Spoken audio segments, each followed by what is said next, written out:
Fast money में आपका स्वागत है। मैं हूं आपके साथ संदीप और मेरे सहयोगी मिस आशीष मेरे साथ मौजूद है। और इनफैक्ट आज का सबसे बड़ा सरप्राइज यही है कि हम लोग वापस वर्क फ्रॉम होम खत्म करके ऑफिस में फिर से एक बार पहुंच चुके हैं। आशीष, मैं तो लगभग 5 महीने के बाद आया हूँ, आपके पे इतना ही टाइम हुआ? सेम 5-5.5 महीने के बाद ऑफिस आए और काफ़ी बढ़िया लग रहा है संदीप, इतने दिनों के बाद स्टूडियो में आना, सूट कोट पहनना काफ़ी बढ़िया लग रहा है। फीलिंग अलग लग रही है, बहुत अच्छा एनर्जेटिक लग रहा है। और इनफैक्ट मैं आपको बताऊं आशीष, 18 मार्च मुझे अगर सही याद है वो दिन था जिस दिन मैंने पहले दिन वर्क फ्रॉम होम किया था।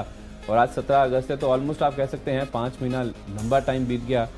और अच्छी बात यह है कि इस दौरान कोई भी ऐसी ज़्यादा दिक्कत की बात नहीं हुई, केवल कुछ कनेक्टिविटी को लेकर इश्यूज ज़रूर आते थे। लेकिन हाँ, वर्क फ्रॉम होम में काम करने का एक अलग मज़ा था। लेकिन स्टूडियो में आके ये एक अलग ही फीलिंग है। आप कह रहे हैं जैसे सूट पहन के खड़े होना, और ये जो माहौल है पूरा, जो जिस तरह का एटमॉस्फेयर है, काफ़ी एनर्जेटिक है। और ये अपने आप में एक अलग ही फीलिंग है। थोड़ा सा अब ऑकवर्ड भी लग रहा है, काफ़ी देर टाइम के बाद हम आ रहे हैं, लेकिन फिर भी जिस तरह का माहौल है मुझे तो बहुत अच्छा लग रहा है। चलिए अब थोड़ा आगे बढ़ते हैं। फास्ट मनी में जो ग्लोबल संकेत है पहले वो देख लेते हैं। एक बार जरा एसजेक निफ्टी दिखाइए, वहाँ पे किस तरह का रुझान देखने को मिला, और उसके बाद फिर एशियन मार्केट देखेंगे एक एक करके। एसजेक निफ्टी तो आप देखिए आउट परफॉर्म कर रहा है एशियन मार्केट की, जहाँ तक बात है करीब 1% के आसपास की बढ़त है। सेंचुरी लगाने के मूड में है, 11250 की ऊपर है। शंघाई ऊपर है, हैंगसेंग में करीब 5% के आसपास की बढ़त है। निक्के के बाजार में जरूर 250 अंकों के आसपास की गिरावट है। लास्ट टाइम मैंने जब देखा था 200 पॉइंट के आसपास की गिरावट थी। यहाँ कमजोरी के साथ कारोबार जरूर देखने को मिल रहा है। यूएस के मार्केट्स अगर आप देखें फ्राइडे के सेशन में, तो वहां पे मिला जुला रुझान देखने को मिला था। हायर लेवल से अगर आप देखें तो डाउ जोन्स फिसल के बंद हुआ, हालांकि 34 पॉइंट के आसपास ही गेंस थे। लेकिन एसएनपी और नैस्डैक यहाँ पे 1/4% के आसपास की कमजोरी के साथ ही यहाँ पे क्लोजिंग देखने को मिली। पूरा जो दारमदार है इसी चीज को लेकर ही है कि यूएस में जो एक स्टिमुलस पैकेज आने वाला है उसको लेकर क्या अपडेट्स आते हैं। डाउ फ्यूचर्स आप देखिए 100 अंकों के आसपास की बढ़त दिखा रहे हैं। तो ये इंडियन मार्केट्स के लिहाज से देखा जाए एक अच्छी खबर है। कुल मिलाकर देखा जाए फ्राइडे का सेशन इंडियन मार्केट्स के लिए कमजोर भी था। उसके बाद आज जो नया हफ्ता शुरू हो रहा है, अच्छी बात यह है कि एसजेक निफ्टी तेजी के संकेत साफ तौर पे इंडिकेट कर रहा है। तो आशीष, आज के लिए आपके संकेत देखते हुए किस तरह का माहौल है? जिस तरह के फ्राइडे को हमने सेल ऑफ देखा था, आज का ज़्यादा फिर खरीदारी के ट्रेड्स होंगे? बिल्कुल संदीप, ज़्यादातर खरीदारी के ट्रेड्स हैं और शॉर्ट के जो आइडियाज़ हैं उन्हें ढूंढने में काफ़ी मेहनत लगती हुई नजर आई, क्योंकि ज़्यादातर स्टॉक अगर आप देखें तो या तो सपोर्ट के आसपास हैं या फिर कहीं ना कहीं आगे एक चॉपी ट्रेड देखने को मिल रहा है। हालांकि कुछ एक खास सेक्टर ऐसा है जिसमें मुझे लग रहा है कि ऊपरी स्तरों से आपको गिरावट देखने को मिलेगी, लेकिन मोर और लेस अगर आप देखें तो खरीदारी पर ही रुझान है मेरा। अच्छा, ये आज का सरप्राइज है जो आप कह रहे हैं कि ऊपरी स्तरों से जिस सेक्टर में गिरावट देखने को मिलेगी। ठीक है, तो आप शुरुआत करें, मैं करूँ? मतलब संदीप जी आप कर लीजिए। नहीं आशीष, ए से तो नाम आपका शुरू होता है, तो अल्फाबेटिकली आप शुरुआत कीजिए। बिल्कुल, शुरुआत कर लेते हैं। और पहला स्टॉक नतीजों के आधार पर मैंने चुना है अल्काइल अमाइंस। यहाँ पर इस स्टॉक को चुनना है क्योंकि नतीजे काफ़ी ज़्यादा दमदार देखने को मिले। कंपनी का जो मुनाफा है उसमें बहुत बढ़िया, ऑलमोस्ट 50% की बढ़त देखने को मिली है। हालांकि आय में अगर आप देखें तो मामूली 8% की गिरावट देखने को मिली, लेकिन मुझे लग रहा है क्योंकि ये केमिकल स्टॉक है और ऑलमोस्ट 20 या 25 के पी पर मिल रहा है, मुझे लग रहा है ऐसे में इतने अच्छे नतीजे हैं तो स्टॉक में आपको बढ़िया शानदार तेजी देखने को मिलेगी। 3055 रुपए के लक्ष्य के लिए आप इसमें खरीदारी करेंगे और 2750 रुपए का आपको स्टॉप लॉस लगाना होगा। अगला स्टॉक भी संदीप मैंने नतीजों के आधार पर ही चुना है, IIFL वेल्थ। यहाँ पर शुक्रवार को बाजार बंद होने के बाद कंपनी के नतीजे आए थे और घाटे के मुकाबले कंपनी ने मुनाफा दर्ज किया है। कंपनी ने करीब अगर आप देखें तो 17 करोड़ का मुनाफा दर्ज किया है, 30 करोड़ का घाटा था पिछले साल। और आय में भी अगर आप देखें तो शानदार बढ़त देखने को मिल रही है। IIFL वेल्थ यहाँ पर आपको खरीदारी करने की 1110 रुपए के लक्ष्य के लिए और 1055 रुपए का आपको स्टॉप लॉस लगाना होगा। ठीक है, मेरी लिस्ट में आशीष मैं आपको 4 बिकवाली के ट्रेड्स बताऊंगा आज के सेशन में और 6 खरीदारी के ट्रेड्स हैं। और शुरुआत में आप देखिए सरप्राइजिंग नाम है रिलायंस इंडस्ट्रीज, इसके साथ मैं शुरुआत करना चाहूँगा और बिकवाली करने की राय है स्टॉक की जहाँ तक बात है। हालांकि मूड माहौल बेहतर है, आप कहेंगे कि एसजेक निफ्टी 100 अंकों के आसपास की बढ़त दिखा रहा है। ठीक है, खुलने दीजिए, जब सेटल हो जाए तो हायर लेवल्स पे बेचिए, और भी अच्छी बात है। मुझे लगता है कि यहाँ पे मूड माहौल खराब हो सकता है इस कंपनी की जहाँ तक बात है, और ये इसलिए है, मुझे इतना कॉन्फिडेंस इस स्टॉक में बिकवाली करने को लेकर इसलिए। आशीष आप भी थोड़ा चौंक रहे होंगे कि मार्केट तो ऊपर है, फिर रिलायंस इंडस्ट्रीज हो सकता है कंट्रीब्यूट करता हुआ दिखेगा। देखिए जो एडीआर की सुनवाई हुई थी फ्राइडे को, वहाँ पे जो कमेंट्स निकल के आए सुप्रीम कोर्ट की ओर से वो थोड़े से चौंकाने वाले, थोड़े से सरप्राइजिंग थे। जिस तरह से उन्होंने ये कहा कि अगर कोई भी कंपनी अगर स्पेक्ट्रम यूज़ कर रही है, अगर वो spectrum usage charges spectrum fees नहीं भर रही है, तो वो थोड़ा सा सरप्राइजिंग उनको नजर आया। क्योंकि उन्होंने ये कहा कि अगर आरकॉम ऐसा कर रही थी, आरकॉम के एसेट्स इनके पास जाते हुए दिखे हैं, तो जाहिर सी बात है फिर कोई भी कंपनी अगर स्पेक्ट्रम को यूज़ कर रही है तो उनके ऊपर भी उसका जो बोझ है कहीं ना कहीं बनता है, क्योंकि ये पब्लिक का यूज़ हो रहा है किसी भी चीज़ का। अगर तो उस लिहाज से देखा जाए सब में बराबर कहीं ना कहीं ये जो इसका इम्पैक्ट है वो आना चाहिए। तो उस लिहाज से देखा जाए अभी तक अगर आप देखें तो रिलायंस इंडस्ट्रीज या जियो अगर आप देखें, क्योंकि इनका टेलीकॉम कारोबार पूरा जियो में ही है, वो इससे कहीं ना कहीं इम्पैक्टेड नहीं रहा है। तो अगर ये आज फिर से सुनवाई होने वाली, इसको लेकर फिर से अगर ये बातचीत तूल पकड़ती है तो दिन के दौरान हो सकता है स्टॉक का रिएक्ट करता हुआ दिखे। तो भले ही ऊपर खुल जाए तो आप हायर लेवल्स पे शॉर्ट कीजिए। मुझे लगता है कि आज के लिए ये मैं क्लोजिंग के लिहाज से लेवल आपको दे रहा हूं 2090 रुपए का, 2143 रुपए के आसपास का स्टॉप लॉस रखें, लेकिन व्यू क्लियर रखिए। आपको खरीदारी नहीं करनी आज के सेशन में, हायर लेवल्स पे मिले तो आपको बेच करके ही चलना है। दूसरा नाम वो भी बिकवाली का है और वो है आईडीएफसी फर्स्ट का। यहाँ पे आपको बिकवाली करके चलनी है। आईडीएफसी फर्स्ट बैंक की जहां तक बात है तो हमने पिछले कुछ दिनों में कमाल का मूव इस स्टॉक में बनता हुआ दिखा और आप देखिए अब फ्राइडे के सेशन में प्रॉफिट बुकिंग भी साफ तौर पे देखने को मिल रही थी। पूरा जो एक अप मूव आशीष इसमें बना है वो केवल इसी बिना पे बना है कि शायद एक रिवर्स मर्जर कहीं ना कहीं प्ले आउट हो सकता है आईडीएफसी लिमिटेड, जो कि इनकी पेरेंट है, और आईडीएफसी फर्स्ट बैंक में। और इनफैक्ट आप देखिए आज ही इनकी ओर से एक खंडन आता हुआ दिखा है कि ऐसा कोई भी प्रस्ताव, ऐसा कोई भी विचार फिलहाल नहीं देखने को मिल रहा है। तो जो अपमूव पूरा बना है, जो पूरी एक गेन्स स्टॉक में मोमेंटम बना था, वो कहीं ना कहीं फिजल आउट होता हुआ दिखा है। मुझे लगता है कि आज भी प्रेशर देखने को मिल सकता है। इसमें भी रणनीति वही रखिए, अगर आप मार्केट ऊपर है आज क्योंकि मूड माहौल बेहतर है ग्लोबल मार्केट से, एजेक निफ्टी ऊपर खुलने की इंडिकेशन दे रहा है तो खुलने दीजिए ना, ऊपर कोई दिक्कत नहीं है। ऊपर हाई लेवल्स पे शॉर्ट कीजिए, 29 रुपये 20 पैसे ये आपका टारगेट होगा, 30 रुपये 70 पैसे के आसपास का स्टॉप लॉस लगा लीजिए। संदीप, अगले सारे स्टॉक्स जो मेरी लिस्ट में होंगे मैंने टेक्निकल आधार पर चुने, नतीजों के आधार पर ज़्यादा कुछ तो स्टॉक्स थे नहीं, जितने भी थे आपने ले लिए, तो मेरे पास ज़्यादा विकल्प बचे नहीं। नतीजों के आधार पर मैंने ले लिए आपने 2 स्टॉक जो लिए थे, पहले नाम कौन से थे? सिर्फ 2 ही स्टॉक मैंने लिए 10 में से नतीजों के आधार पर, बाकी तो 8 टेक्निकल्स है मेरे। अच्छा, यही आपके मन में चल रहा था कि जब मैं अपने स्टॉक्स बता रहा था तो मैं देख रहा था आप एक हल्की सी स्माइल थी आपके चेहरे पे, इसीलिए थी कि मैंने सारे रिजल्ट्स वाले ले लिए। मैं तो ज़्यादा लिए नहीं रिजल्ट्स वाले। संदीप, देखते हैं आपकी सूची में आगे कितने रिजल्ट वाले स्टॉक्स आते हैं। सस्पेंस थोड़ी देर में खत्म हो जाएगा। लेकिन अगला स्टॉक मैंने चुना है हेडेलबर्ग सीमेंट। यहाँ पर अगर आप देखें तो चार्ट पैटर्न मुझे शानदार लग रहा है। अगर आप लॉन्ग टर्म के हिसाब से भी अगर आप देखें तो डेली चार्ट्स में ट्रायंगल फॉर्मेशन बना हुआ है। कल के सत्र में, माफ कीजिएगा, शुक्रवार को हमने देखा था कि 7% का जोरदार उछाल देखा गया था। और वॉल्यूम्स के लिहाज से भी अगर आप देखें तो पिछले 2 से 3 दिनों में जो एवरेज 20 डे का वॉल्यूम्स होता है उससे भी ऊपर कहीं ना कहीं वॉल्यूम्स देखने को मिल रही है।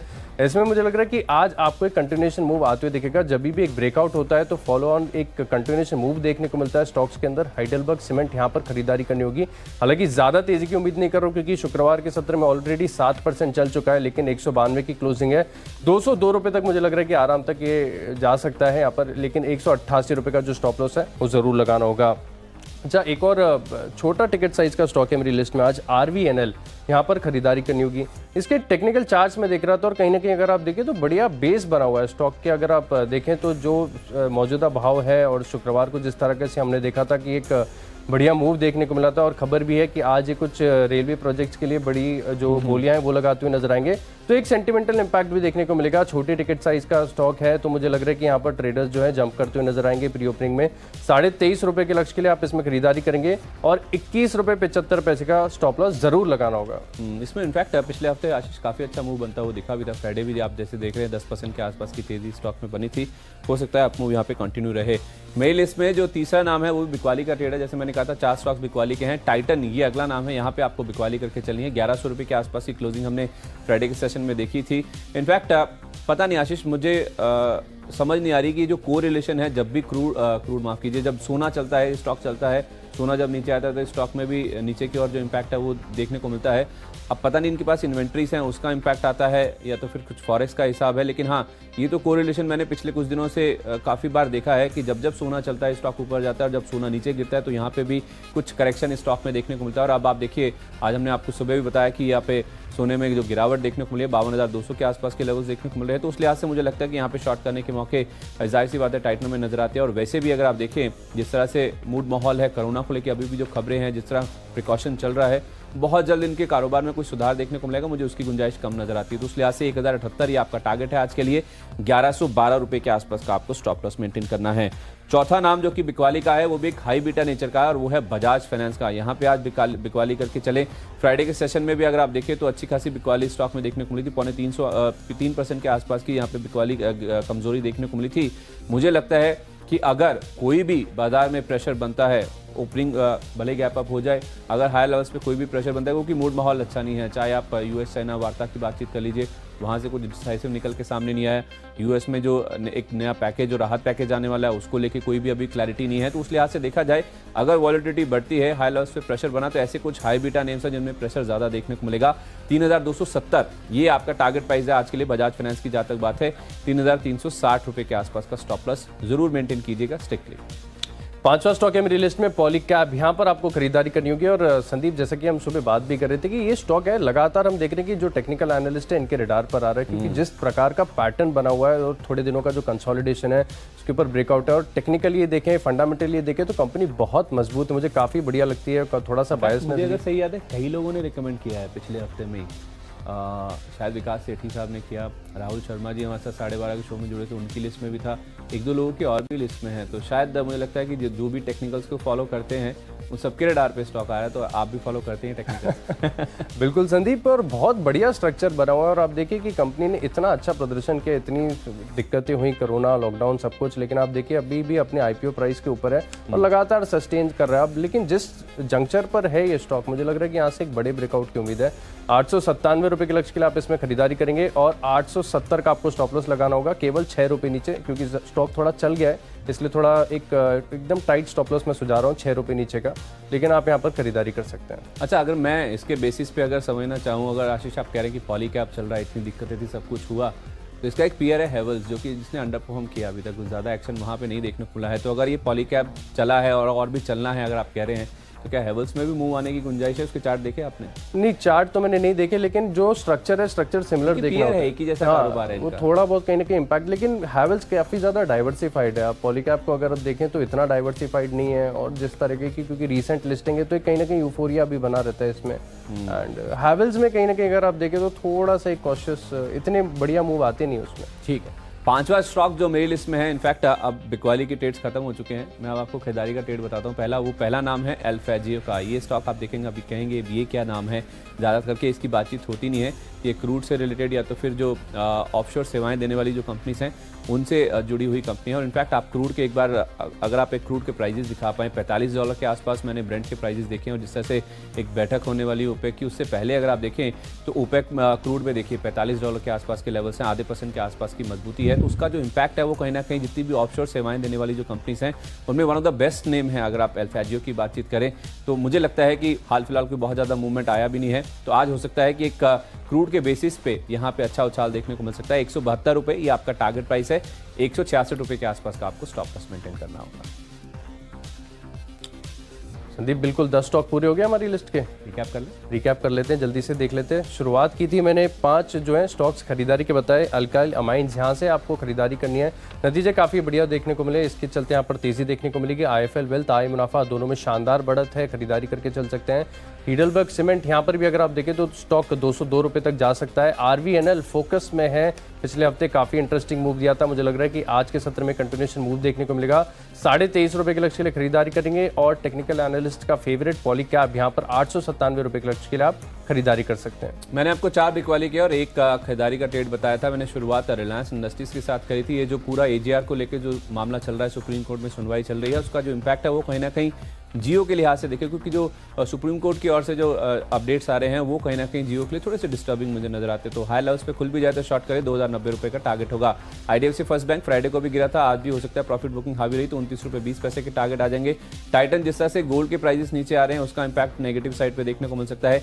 बजाज फाइनेंस एक हाई बीटा नेचर का स्टॉक है, तो उस लिहाज से हो सकता है कि हाई लेवल्स पे यहाँ पे भी प्रॉफिट बुकिंग का जो इंपैक्ट है स्टॉक पे देखने को मिले। और क्रूड जिस तरह से $45 पर पहुंच गया है ब्रेंट का भाव, एल्फेजियो जैसी जो ऑफशोर सेवाएं देने वाली कंपनीज हैं उनमें हो सकता है कि आज एक आप मूव देखने को मिले। 172 का टारगेट, 166 रुपये का स्टॉप लॉस लगा लीजिएगा। तो चलिए फोकस लिस्ट को आगे बढ़ाते हैं संदीप, और अगला स्टॉक है मेरी लिस्ट में खरीदारी करनी होगी GSK फार्मा के अंदर, GSK ग्लैक्सोस्मिथक्लाइन फार्मा। और अगर आप चार्ट पैटर्न्स के हिसाब से देखें तो बहुत बढ़िया एक फॉर्मेशन देखने को मिला चार्ट पैटर्न्स में। डेली चार्ट पर, वीकली चार्ट पर अगर आप देखें तो कुछ दिनों का कंसोलिडेशन भी है। हालांकि ये स्टॉक ऐसा है कि आप देखिए कि इंट्राडे में इतनी जल्दी मूव देता नहीं है, लेकिन यहाँ पे सस्टेनेबल तेज़ी ज़रूर देखने को मिलती है। लेकिन मुझे लग रहा है कि जिस हिसाब की क्लोजिंग है और थोड़ा कहीं ना कहीं अगर आप देखें तो फार्मा स्टॉक्स वापस एक्शन में आते हुए नजर आएंगे। जीएसके फार्मा हो सकता है कि आज इंट्राडे में आपको एक मूव दे दे, 1565 रुपए के लक्ष्य के लिए आप इसमें खरीदारी करेंगे और 1499 रुपए का आपको स्टॉप लॉस लगाना होगा।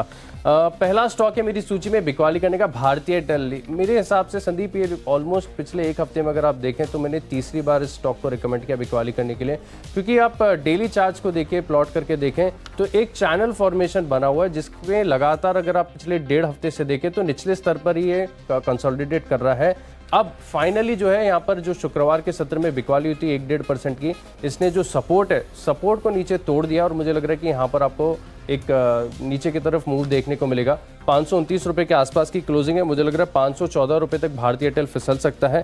535 रुपए का आपको स्टॉप लॉस लगाना होगा। गुंजाइश है आशीष, क्योंकि मैं इस स्टॉक को काफी क्लोजली देख रहा था। 600 रुपए के ऊपर के लेवल से ये 528 पे आया, अभी भी डाउन साइड है। हाँ संदीप, क्योंकि जब सपोर्ट तोड़ दिया तो सारे टेक्निकल एनालिस्ट यही मानेंगे कि सपोर्ट तोड़ दिया है तो आप सपोर्ट के ऊपर का स्टॉप लॉस लगा लीजिए। नीचे हो सकता है कि और यहाँ पर मूव देखने को मिलेगा और बहुत ज्यादा चौपी, बहुत अगर आप देखें तो इसने ट्रेडर्स को इरिटेट करके रखा है, क्योंकि एक बहुत ही सीमित दायरे में चल रहा है भारतीय एयरटेल और इतना चौपी कि नीचे से ऊपर चले जाता है, ऊपर से नीचे आ जाता है। लेकिन जब ये सपोर्ट तोड़ दिया तो कंफर्मेशन है, इसके लिए हम एक जो सपोर्ट के ऊपर का जो एक स्टॉप लॉस है उस पर लगाकर हम बेट करेंगे कि ये स्टॉक फिसल सकता है। अब मैं समझ गया, आपने जब इरिटेट वर्ड यूज किया ना, मैं समझ गया कि आपके लिए भी काफी मुश्किल हो रहा है जिस तरह से चार्ट पैटर्न्स पे बिहेव करता हुआ दिख रहा है स्टॉक का। बहरहाल अब आशीष वो वक्त आ गया है कि रिजल्ट्स वाले स्टॉक्स बताए जाएं और मैं आपको बता दूं बड़ी लिस्ट नहीं है जो आप कह रहे थे कि बहुत सारे स्टॉक्स मैंने लिए। ग्लेनमार्क फार्मा ये पहला नाम है जो कि आज नतीजों के आधार पर मैंने चुना है। देखिए नंबर्स अनुमान से बेहतर आए हैं, नो डाउट। अगर आप देखें स्टॉक पॉजिटिवली रिएक्ट कर भी रहा है। कई सारे ऐसे एनालिस्ट हैं जो कि पिछले हफ्ते भी स्टॉक को लेकर काफी बुलिश थे, लो लेवल से काफी अच्छी रिकवरी स्टॉक में देखने को मिली भी। और नंबर्स की जहां तक बात है, आय 1% बढ़ी है, मुनाफा 2 गुना से ज्यादा बढ़ता हुआ दिखा है। हालांकि इसमें थोड़ा अदर इनकम का सपोर्ट भी देखने को मिला है। मार्जिन जो 15% की दूर बढ़कर 20.5% के आसपास आ गए। जो लागत कम हुई है, जो सस्ते कच्चा माल इनको मिल रहा है, उसका जो इम्पैक्ट है वो साफ तौर पे नंबर्स पे देखने को मिला है। केवल आप रेस्ट ऑफ द वर्ल्ड में छोड़ दीजिए, बाकी सभी जो कारोबार हैं उनमें आप देखिए तो अच्छी खासी ग्रोथ देखने को मिली। खासतौर पे यूरोप के बिजनेस ने सरप्राइज किया, 13.5% के आसपास की जो बढ़त आई है। तो उस लिहाज से मुझे देखा जाए ज्यादातर पैरामीटर्स पे नंबर्स अच्छे आए हैं। तो आपको मुझे लगता है कि लोअर लेवल्स पे अगर मिले भी तो अक्यूमुलेट करके चलना चाहिए। 488 रुपये ही आपका टारगेट है, 470 रुपये के आसपास का आपको स्टॉप लॉस मेंटेन करना है। अगला जो नाम है वो है न्यू इंडिया एश्योरेंस का। ये भी नतीजों के आधार पर चुना गया है। कोई नंबर्स अगर आप देखें तो बहुत ज्यादा इंटरेस्टिंग नहीं है कि एकदम on the face of it आप देखिए तो मुनाफे में बहुत ज्यादा ग्रोथ देखने को मिली है, ऐसे कुछ नंबर्स आए हैं। लेकिन हाँ, मुनाफा 3% के आसपास बढ़कर आना ही मुझे लगता है कि आशीष ये अपने आप में एक अच्छी बात है, क्योंकि अगर मुझे सही याद है तो ज़्यादातर इंश्योरेंस कंपनी जिनके नंबर्स आए हैं वो बहुत ज़्यादा इंटरेस्टिंग नहीं देखने को मिले हैं, क्योंकि ये क्वार्टर ऐसा था क्योंकि लॉकडाउन वाला था और कोरोना का पूरा इम्पैक्ट था। तो उस लिहाज से इस माहौल में भी अगर ये प्रॉफिट को मेंटेन कर पाए हैं तो वो मुझे लगता है कि अपने आप में काफ़ी बड़ा अच्छा एक अचीवमेंट हो सकता है इस कंपनी की। जहाँ तक बात है, ग्रॉस रिटर्न प्रीमियम 5.5% और नेट रिटर्न प्रीमियम अगर आप देखें 7% के आसपास की ग्रोथ यहाँ पे आई। तो मुझे लगता है कि नंबर्स के आधार पे लोअर लेवल पे बाइंग इंटरेस्ट जरूर इस स्टॉक में बनेगा। 120 रुपये ये आपका टारगेट है, 115 रुपये का स्टॉप लॉस लगा लीजिए। संदीप, हमारा देखिए एक व्यू जो है ना अलाइन होते हुए नजर आ रहा है, क्योंकि आपने आईडीएफसी फर्स्ट बैंक शॉर्ट किया है और मुझे भी लग रहा है कि आज प्राइवेट बैंकिंग स्टॉक्स में आपको वीकनेस देखने को मिलेगी। हालांकि जो व्यू है हमारा बिल्कुल सिमिलर है, मेरे को भी लग रहा है, क्योंकि एसजीएक्स निफ्टी जिस तरफ से हरे निशान में देखने को मिल रहा है, हो सकता है कि थोड़ी सी तेजी के साथ शुरुआत हो। हालांकि ऊपरी तरफ पर जो है सस्टेन नहीं कर पाएंगे। इंडसइंड बैंक को मैंने चुना है, बहुत छोटी रेंज में घूम रहा है स्टॉक। पिछले एक हफ्ते 1.5 हफ्ते में अगर आप देखें तो बहुत छोटी छोटी कैंडल्स बनी हुई हैं। फिलहाल अगर आप देखें तो ऐसा लग रहा है कि ये जो सपोर्ट है उसे तोड़ते हुए नजर आएगा। और शुक्रवार के सत्र में हमने देखा था कि 2-2.5% की गिरावट भी देखने को मिली थी। 507 की क्लोजिंग है, 497 रुपए के लक्ष्य के लिए आप इसमें बिकवाली करेंगे और 515 रुपए का आपको स्टॉप लॉस लगाना होगा। एक और प्राइवेट बैंक है मेरी सूची में, आरबीएल बैंक। ये भी देखिए कि इन दोनों का स्टॉक का जो अगर आप कोरिलेशन देखें तो एकदम सेम देखने को मिलता है। जब इंडसइंड बैंक गिरता है तब आरबीएल बैंक में भी गिरावट देखने को मिलती है। भी कई बार बता चुकी है, इनके बिजनेसेस भी उस हिसाब से अलाइंड है। नंबर्स आए चाहे वो खबर आए कोई भी, इनके बिजनेस सिमिलर हैं काफी सेंस। बिल्कुल। एंड एक और खास बात यह है कि अगर ये गिरावट हो या तेजी हो, आरबीएल बैंक जो है आउट परफॉर्म करता है। तो अगर मुझे ऐसा लग रहा है कि इंडसइंड बैंक में गिरावट देखने को मिलती है, और देखिए अब शुक्रवार के सत्र में भी लगभग 4% गिरा था स्टॉक, तो हमारा कंफर्मेशन इस स्टॉक ने दे दिया गिरावट के साथ। मुझे लग रहा है कि फर्दर एक डाउनसाइड आज के सत्र में आपको देखने को मिलेगी। 177 की क्लोजिंग है, 171 रुपए के लक्ष्य के लिए आप इसमें बिकवाली करेंगे और 183 रुपए का आपको स्ट्रिक्ट स्टॉप लॉस लगाना होगा। ठीक है, अगला नाम मेरी लिस्ट में है पीएनसी इंफ्रा का। यहाँ पे कुछ पॉजिटिव डेवलपमेंट्स होते हुए दिखें जिस आधार पर इसको चुना गया है। ग्वालियर बाईपास प्रोजेक्ट के लिए कंपनी ने रेजोल्यूशन को मंजूरी दी है। कमेटी और ऑफ क्रेडिटर्स ने सौंपा था रेजोल्यूशन प्लान, तो उस लिहाज से एक हैंगओवर खत्म होता हुआ दिखा है। आज वैसे भी इंफ्रा स्टॉक्स में अच्छी खासी बढ़त देखने को मिलेगी, क्योंकि पीएम मोदी ने भी कहा था कि कुछ 7,000 ऐसे इंफ्रा प्रोजेक्ट है जिनके ऊपर काम तेजी से किया जाएगा। 145 ही आपका टारगेट है, 139 रुपये 20 पैसे का आपको स्टॉप लॉस रखना होगा। इसके साथ साथ जो अगला नाम है जिसमें आपको खरीदारी करनी है वो है स्टरलाइट टेक का। ये भी मैंने पीएम मोदी की जो स्पीच थी 15 अगस्त की, जो उन्होंने लाल किले से दी थी, उसी के बेसिस पे इसको चुना है। जैसे वो कह रहे थे कि 6 लाख गांव तक ऑप्टिक फाइबर पहुंचाने की योजना है। स्टरलाइट टेक मुझे लगता है कि उस लिहाज से सबसे बड़ा बेनिफिशियरी इसका हो सकता है। 134 रुपये आपका टारगेट है आज के लिए, 128.50 का आपको स्टॉप लॉस रखना होगा। आखिरी स्टॉक है मेरी लिस्ट में बिकवाली करनी होगी सेंचुरी टेक्सटाइल्स के अंदर। यहाँ पर भी अगर आप देखें तो एक गिरावट के संकेत देखने को मिल रहे। जितने भी टेक्निकल इंडिकेटर्स के साथ मैंने इसका कंफर्मेशन किया, सब यही इशारा कर रहे हैं। इंट्राडे में आपको गिरावट देखने को मिलेगी। शुक्रवार के सत्र में 1.5% गिरा था, 312 रुपये के आसपास की क्लोजिंग है। मुझे लग रहा है कि 302 रुपये तक ये स्टॉक फिसलेगा। 315 रुपये का आपको स्टॉप लॉस लगाना होगा। आखिरी नाम जो मेरी लिस्ट में है वो एक रियल एस्टेट का प्लेयर, खासतौर पे जो Mumbai based real estate companies है उनमें हो सकता है कि आज एक्शन काफ़ी ज़्यादा देखने को मिले। खासतौर पे मैंने इसको इसीलिए चुना है क्योंकि अभी तक ज़्यादा मूव इसमें आया नहीं है। कई सारे ऐसे स्टॉक्स हैं जिन्होंने ऑलरेडी पार्टिसिपेट करना शुरू कर दिया है। तो ओबरा रियल्टी में आज के लिए 374 रुपये ही आपका टारगेट है, 361 रुपये ही आपको स्टॉप लॉस के तौर पर मेंटेन करना है। तो चलिए 20 स्टॉक्स की सूची पूरी होती है। अगर आपने कोई भी स्टॉक या कोई भी लेवल मिस कर दिया तो जल्दी से रिकैप देख लेते हैं। मैंने शुरुआत की थी नतीजे वाले के स्टॉक्स के साथ, अल्काइल अमाइंस और आईएफएल वेल्थ। यहाँ पर नतीजे बहुत ही शानदार देखने को मिल रहे हैं। इंट्राडे में आपको बढ़िया मूव देखने को मिलेगा। हाइडेलबर्ग सीमेंट यहाँ पर भी एक ब्रेकआउट हुआ है, 202 रुपये के लक्ष्य के लिए आप खरीदारी करेंगे। आरवीएनएल में हमने देखा था कि शुक्रवार के सत्र में बहुत बढ़िया तेजी देखने को मिलेगी। आज मुझे लग रहा है कि 23.5 रुपये तक ये जा सकता है स्टॉक। पॉलीकैब 897 रुपये के लक्ष्य के लिए खरीदारी करेंगे। जीएसके फार्मा भी हो सकता है कि आज इंट्राडे में एक बढ़िया मूव देखने को मिले। भारतीय एयरटेल अगर आप देखें तो टेक्निकल तौर पर थोड़ा सा कमजोर नजर आ रहा है। और प्राइवेट बैंक्स में इंडसइंड बैंक, आरबीएल बैंक, यहाँ पर आपको शॉर्ट पोजीशन बनानी होगी। और सेंचुरी टेक्सटाइल्स में भी अगर आप देखें तो गिरावट के संकेत देखने को मिल रहे हैं। 302 रुपये के लक्ष्य के लिए आप इसमें बिकवाली करेंगे। मैंने आपको 4 स्टॉक्स बिकवाली के, 6 स्टॉक्स खरीदारी के बताए थे। शुरुआत मैंने रिलायंस इंडस्ट्रीज के साथ करी थी। एजीआर मामले की जो सुनवाई हो रही सुप्रीम कोर्ट में, वहां से जो कमेंट्स आ रहे हैं थोड़े से डिस्टर्बिंग है इनके जियो यानी कि टेलीकॉम कारोबार के लिए। 2090 का टारगेट लेकर शॉर्ट करें। आईडीएफसी फर्स्ट बैंक फ्राइडे को भी गिरा था, आज भी हो सकता है मुनाफा वसूली हावी रह सकती है। टाइटन में भी आप शॉर्ट कर सकते हैं। गोल्ड के प्राइसेस के साथ परफेक्ट कोरिलेशन है, गोल्ड गिरता है तो इनमें भी कहीं ना कहीं प्रेशर देखने को मिलता है। बजाज फाइनेंस एक और हाई बीटा नेम है, यहाँ पे भी बाजार की चाल अगर बिगड़ी ऊपर से तो हो सकता है यहाँ पे प्रेशर बनता हो। देखिए एल्फाजियो क्रूड में जिस तरह से मूव आ रहा है ओपेक की बैठक से पहले, उसका इंपैक्ट पॉजिटिव साइड पे आज देखने को मिल सकता है। नतीजों के आधार पे जो 2 स्टॉक्स मैंने चुने उसमें ग्लेनमार्क फार्मा और न्यू इंडिया एश्योरेंस। ग्लेनमार्क के तो नंबर्स वैसे ही काफी अच्छे हैं और न्यू इंडिया एश्योरेंस बाकी जो कंपनियां उनके मुकाबले देखा जाए तो नंबर्स काफी रेजिलिएंट है। पीएनसी इंफ्रा एक पॉजिटिव डेवलपमेंट हुआ, उसके दिन पर आज तेजी बन सकती है। स्टरलाइट टेक जो ऑप्टिक फाइबर को लेकर अनाउंसमेंट्स हुए थे पीएम मोदी की ओर से, उसका इंपैक्ट रहेगा। और Obra realty Mumbai based real estate companies में आज हो सकता है एक्शन बढ़ा तो 374 तक के टारगेट स्टॉक में देखने को मिल सकते हैं। तो चलिए 20 स्टॉक्स की सूची पूरी होती है। फास्ट मनी में आज के लिए इतना ही।